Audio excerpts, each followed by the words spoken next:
So what we have to focus on now is concentrating everybody's minds on what independence means when it comes to voting in a general election. And it has to mean several things. For one thing, it has to be clear what people are voting for. And that means we have to be clear that these candidates are not just pushing for a mandate for another referendum, but they have a mandate to negotiate the end of the union. And that is very important. As soon as a majority vote is cast in favour of independence-only parties, that should be the end of the union there and then. The Scottish Government should then basically withdraw from Westminster and withdraw its representation, except for a few key figures, and basically start the whole process of non-cooperation with the UK, not sending taxes to the south, not obeying UK rules and regulations, but maintaining our own legal system, our own laws, our own EU regulations as they currently stand, our own human rights as they currently stand, etc. We cannot do anything to alter the attitudes of the British state. That will never change. If we win this general election and we get this majority, brilliant. Where does it lead next? Well, if nothing happens, then we have to go over their heads to the European Union and also particularly to the United Nations to get a ruling. Basically, the United Nations is the ultimate arbiter in international political arguments. And there needs to be a decision made by the UN that this vote, which we win, constitutes the settled will of the people of Scotland with regards to continuing in the Union, which, incidentally, if you remember, the United Nations understands that Scotland is in a voluntary union and it can leave any time it likes by the normal democratic method. And that is exactly what we are planning to do. So that is one way. The other possibility would be not to even bother going for the general election at all, but simply go straight to the United Nations and say the English government, and I'm using the word very specifically here, is going to deny our right to self-determination, and they will not recognise any majority we get during a general election plebiscite. If they don't recognise it, then what will you do? Wouldn't it be just simpler to ask the United Nations for a UN-mandated, internationally observed referendum for Scots on ending the Union, something which is couched in international law and utilises and invokes the claim of right and our other documents giving the people of Scotland sovereignty. By combining Scots law and international law together, we effectively remove the United Kingdom veto over whether or not we are allowed to vote to leave the Union. And that is really, I think, the most direct and the most efficient way of demonstrating the will of the people, because it has to be done democratically. And if the United Kingdom is going to either deny us the opportunity to vote or simply not recognise a majority in favour of independence in a plebiscite general election, then this is the only way that they will respect, is if other nations in large numbers back the Scots' right to self-determination and either recognise the result of a plebiscite election in 2024 or simply recognise the right of Scots to have a referendum, which is basically set up by the United Nations with their observers and their electoral officials, making sure that it's done fairly. And frankly, I think the second option is the one I would prefer, because, let's face it, nobody really trusts the Electoral Commission of the UK, since most of it now is populated by Tory policemen, and they've made sure that the Electoral Commission is no longer independent of government. So that leaves us with a heavily biased Electoral Commission, and it leaves us with a British Supreme Court which won't recognise the result of a Holyrood general election plebiscite and won't recognise the right of Holyrood to hold any kind of referendums in the future.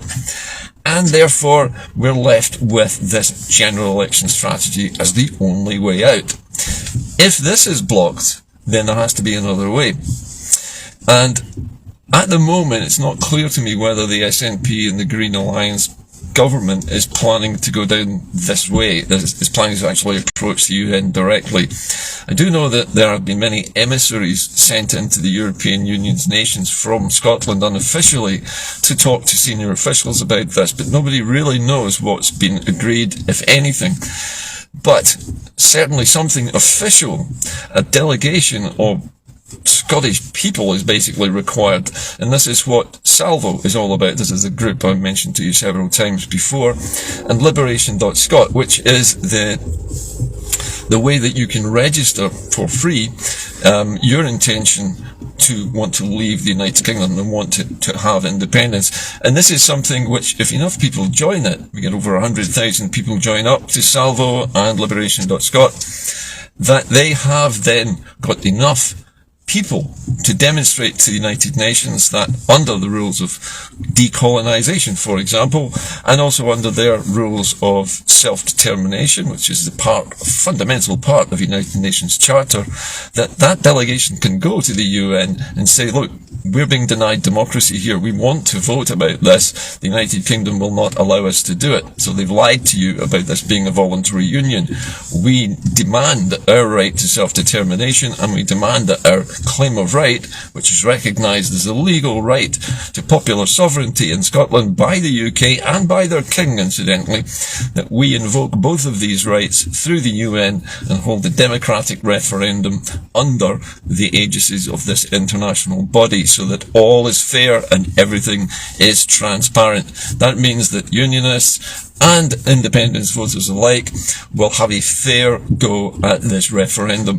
This is the best way, and frankly, this is the way to international recognition. I think if we try and go for a general election plebiscite and it's knocked back, which it inevitably will be, because the UK will stonewall it even if we win, we will end up at the UN anyway. So why waste 2 years of our lives, and why cause the people of Scotland another 24 months of misery under the austerity programme of the United Kingdom government, when we could simply go to the UN right now and demand an internationally recognised referendum out with the United Kingdom's control. And that, I think, is really what I would say needs to happen. I don't want to focus on what happened with Mr. Salmond or Nicola Sturgeon or anybody else in the movement who's felt to be controversial in any way, or who misbehaved in their past life in some way, or who behaved inappropriately in the past. That is not the important thing here. The important thing here is that we must get to vote to end the union. And let's not be distracted by all of this noise and fury that's going on around this. It's not relevant. What's relevant is what happens in the next 24 months. And we need somebody, in fact, thousands of somebodies, to join Salvo to make sure that we do have a delegation competent under international law to go and demand this referendum is provided for us. Because if the United Nations is about anything, it's about settling international disputes in a peaceful, democratic way. That is exactly what it was formed to do. So that's where we are, and right at the moment we're all too busy fighting amongst ourselves to be actually focused on this.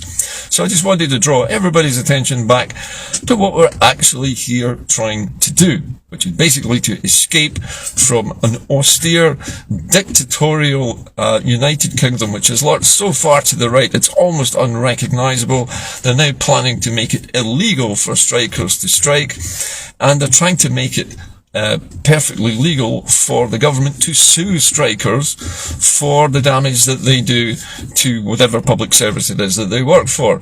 Now, by doing this, they're basically echoing something which Adolf Hitler did in 1933, where he made striking illegal and punishable by imprisonment. This is more right-wing stuff coming down the tracks towards us in exactly the same way it did in Germany in 1933. Whenever there's trouble, when a country's struggling, what happens is you get very extreme government which takes over and starts to control everything and everybody, and there you have it. You have a dictatorship before you know it, and there's no way out. And that's the way the United Kingdom is going, sadly. So my message to all of you today is stop bickering. In fact, if I were you, and obviously I'm not you, but if I were, I think we should all just abandon Twitter. It is basically just a cauldron of argument, bile and bitterness, where people just simply spend their time slagging each other off in pointless arguments about who said what to who and who did what to who in the last few years. It doesn't matter anymore. What matters is what happens in the next 24 months. If we don't get our independence this time, how else are we going to get it? Where is the next opportunity going to come from? And who's going to lead it? And how long will it take? Can you wait another 10 years for another go at this? I know I can't. I'll probably not be here in 10 years' time. But the point I'm making here is that we only have 2 years now to fight this. And instead of fighting each other, we should be fighting Westminster. We should be arguing the case. And we should be formulating a strategy which will get us where we want to go without the UK veto. And that's it for me today. I'll see you all again tomorrow. In the meantime, keep the faith, stop arguing with each other, and let's focus on getting this task done, because nobody else is going to do it. It's only the people of Scotland who can do this. And the more we push, and the more we push our own politicians to stop the bickering, stop the sideshows, stop making legislation that nobody's interested in, that isn't the right time for, and focus on the task of doing what it says on the tin, gaining independence, because that is what the SNP exists to do, and it's the only party in government, and it's the only party that can get us there. And we just have to face the facts. Whether we like the SNP, its leadership, or its figures, is immaterial.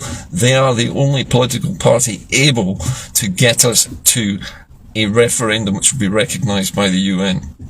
That's it from me today. I'll see you soon. Bye for now.